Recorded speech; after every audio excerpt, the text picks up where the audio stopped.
Olá, eu sou o professor Eduardo Medeiros, da disciplina de Infectologia da Universidade Federal de São Paulo e médico coordenador da Comissão de Controle de Infecção Hospitalar do Hospital São Paulo. Nós vamos conversar hoje sobre uma importante epidemia que está ocorrendo sobre esse novo coronavírus. Os coronavírus fazem parte de uma grande família de vírus que podem levar à infecção, tanto em animais como em humanos. O que é importante a gente salientar é a origem desse surto atual. Inicialmente, começaram a serem identificados casos de pneumonia grave nas unidades de saúde de uma cidade chinesa chamada Wuhan, que fica no central, bem no centro da China, na região central da China. Esses casos, alguns deles inclusive graves, já serviram como alerta para o governo chinês e que estava ocorrendo uma grande epidemia nessa região. E tinha um elo, tinha uma relação direta com trabalhadores de um mercado de frutos do mar e animais vivos que era também nessa cidade. Então essa relação entre os animais e os trabalhadores levaram inclusive ao fechamento desse mercado logo no início de janeiro, em 1º de janeiro, exatamente por causa dessa correlação. Muito bem, o que hoje se sabe que provavelmente esse vírus foi adquirido de secreções de animais desse mercado de frutos do mar e de animais vivos nessa cidade de Wuhan. A partir daí, houve uma disseminação entre humanos. O vírus é transmissível, principalmente através de secreções, seja pela tosse, seja pelo espirro, ou mesmo por contato em áreas contaminadas e, consequentemente, esse surto se expandiu. A disseminação inicial ocorreu entre familiares. Eram pessoas que tinham contatos frequentes com aquelas pessoas que tinham a infecção e apresentavam sintomas clínicos dessa grave pneumonia.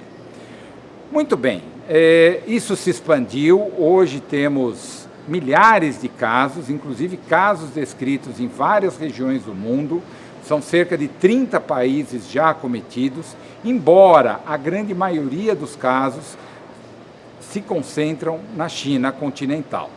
Várias cidades chinesas hoje estão acometidas dessa epidemia. E no Brasil, qual é a nossa preocupação, como devemos encarar essa situação dessa epidemia? Então, todo aquele indivíduo que tenha sintomas respiratórios, tosse, febre, falta de ar, qualquer sinal de comprometimento pulmonar, e que tenha viajado para a China nos últimos 14 dias, ele é um indivíduo que deve ser considerado suspeito e deve ter um alerta. Então, esse indivíduo, chegando num sistema de saúde, logo na entrada deve ter um cartaz, uma identificação, para que esse paciente já se enquadre nessa situação, procure já a pessoa que está no atendimento, receba uma máscara tipo cirúrgica, ele já coloque uma máscara tipo cirúrgica, evitando que a sua secreção contamine o ambiente, contamine outras pessoas. A partir daí, ele é levado para uma sala isolada, é atendido por um profissional que deve estar totalmente paramentado. O que é essa paramentação? Esse indivíduo tem que estar com um avental, ele tem que estar com máscara, deve estar com óculos de proteção, porque essa secreção contamina a conjuntiva, o óculos de proteção é muito importante, e por último a luva.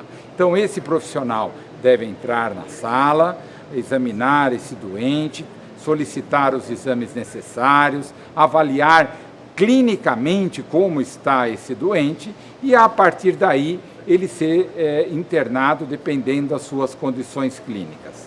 A partir desse momento é colhido a secreção, que a narina direita e a narina esquerda, e da secreção da orofaringe, para identificar o vírus. Essa técnica hoje, nós temos já laboratórios de referência aqui em São Paulo e pelo Brasil. Aqui em São Paulo é o Instituto Adolfo Lutz a nossa referência, embora muitas instituições tenham também realizado o exame, mas todos os exames devem ser enviados para o Instituto Adolfo Lutz para o diagnóstico. Nós já temos especificamente como fazer o diagnóstico do coronavírus, desse novo coronavírus. Vários casos têm sido testados já em São Paulo, até esse momento todos negativos, nós não temos nenhum caso confirmado ainda aqui no Brasil. O problema é que alguns desses pacientes podem evoluir com um quadro bastante grave de insuficiência respiratória, necessitar de UTI, embora não sejam a maioria.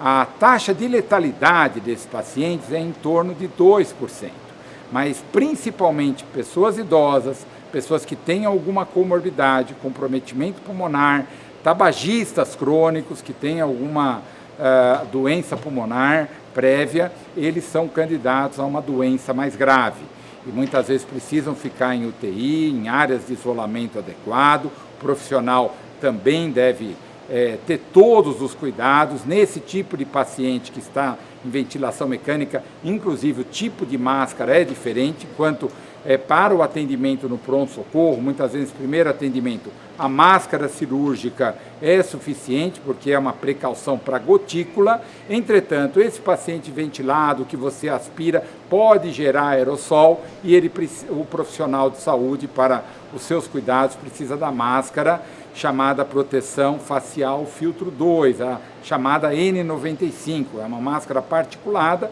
que evita exatamente a contaminação do profissional e precisa dessa máscara N95 para aqueles pacientes que estão numa unidade de terapia intensiva, ventilação mecânica e que é necessário muitas vezes por geração de aerossol no ambiente, evitando a contaminação desse profissional. Muito bem. Tratamento, o que temos de tratamento até o momento? Poucas drogas têm sido ainda avaliadas para o tratamento desses pacientes. É um quadro pulmonar extremamente grave, nesses casos que precisam de UTI, com esse comprometimento pulmonar. E algumas drogas, inclusive drogas utilizadas para o HIV, têm sido testadas, para o vírus Ebola elas têm sido testadas, enfim, são protocolos clínicos, embora nenhuma droga ainda está liberada, tem sido utilizada rotineiramente. São os cuidados de suporte e de ventilação mecânica. O que realmente temos que ter todo o cuidado é na prevenção dessa infecção, identificando rapidamente esse caso suspeito e também os cuidados no dia a dia, lavar bem as mãos, lembrar que todo profissional de saúde deve tirar seus adornos, aliança, relógio, e a partir daí ele deve fazer uma adequada higiene das mãos, principalmente com as unhas, uma limpeza importante aí nas unhas, onde é um local de contaminação frequente entre os dedos. Então, lave as mãos com frequência ou utilize o álcool gel. Da mesma forma, sem ficar distante de indivíduos doentes, mas o profissional de saúde que tem que atendê-los, importante, precauções de contato e precauções para gotículas no primeiro atendimento, que é a máscara tipo cirúrgico, o avental, luvas e o óculos de proteção. Esse é o equipamento individual e naqueles procedimentos que geram aerossol, como, por exemplo, a coleta de material respiratório, aspiração, em todas as situações, a máscara tipo N95 no cuidado desse paciente. Obrigado.